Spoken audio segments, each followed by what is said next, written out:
There is new scientific evidence that has state officials scrambling to issue new orders to try and reduce earthquakes in the area of Cushing, Oklahoma. The concern is that a major quake may be primed for the area that is home to a huge supply of crude oil. The ground under some critically important national infrastructure has been shaking a lot in recent days.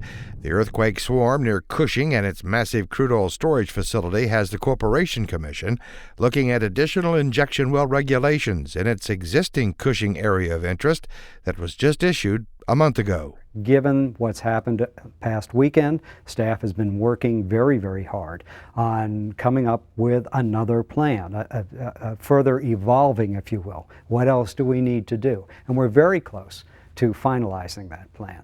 Commission spokesman Matt Skinner says those new orders will be issued in a matter of days. Adding to the sense of urgency is a new scientific study by the U.S. Geological Survey, the Oklahoma Geological Survey, and experts at several universities. It concludes a high degree of potential earthquake hazard exists for communities and energy industry infrastructure near Cushing, Oklahoma. The tank farm in Cushing is home to an average of 53 million barrels of crude oil and often goes well above that. Dozens of pipelines crisscross under the area, moving crude from producers to refineries. The new report is a stern warning that Cushing and the faults under it are poised for a major earthquake along the nature of the 2011 Prague quake, which was 5.6 in magnitude.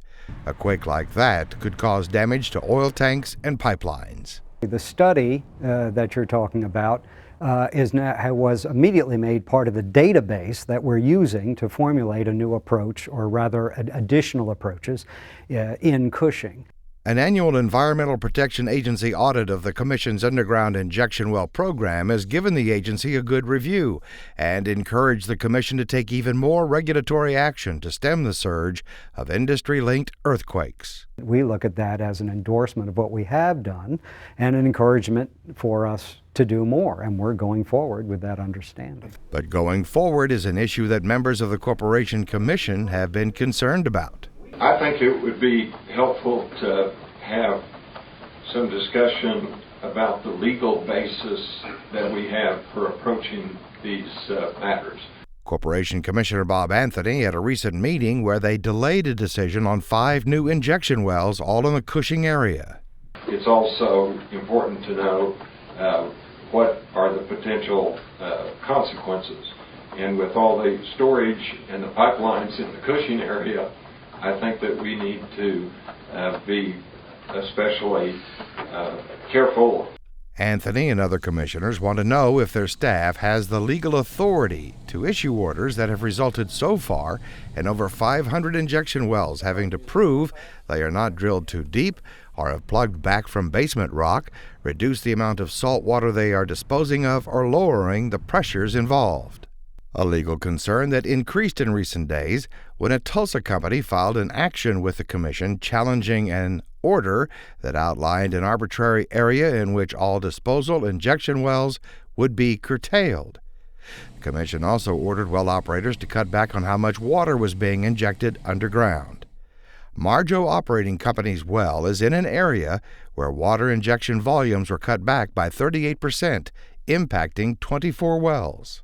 The company took exception to the order that impacted their injector wells, the Venco SWDW1-18, which are part of a sensitive area of wells, whose combined disposal is suspected to be triggering quakes in the Guthrie area.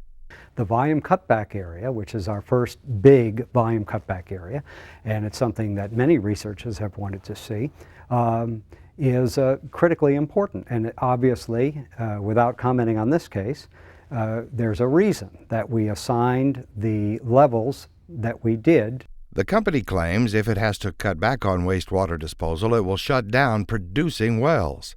William Huffman is the attorney for Marjo Operating Company. We have some old hunting dewatering wells that are kind of in their twilight, and basically we believe that this curtailment that the Commission has asked us to implement would damage those wells, potentially cause them to be prematurely abandoned.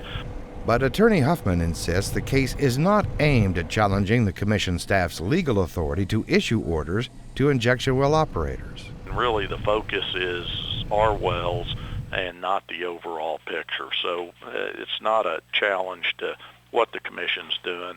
It's just a request that we be heard and have an opportunity to present our case concerning the circumstances and impact of their request on our production. The case was delayed until later this month to give time for the company to have a meeting with Commission staff and try to work out a compromise. As far as Matt Skinner is concerned, the staff already has all the authority it needs. Firm belief that we have authority to do what staff has done, and staff will continue in that mode until told otherwise. Skinner also emphasizes that injector well operators have cooperated fully, and except for this one case, there have been no issues with Commission decisions.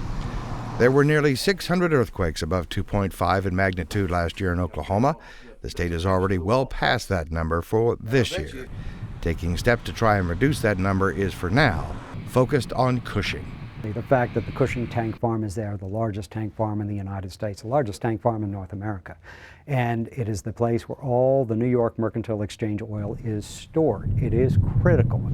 Obviously, that is of the utmost concern.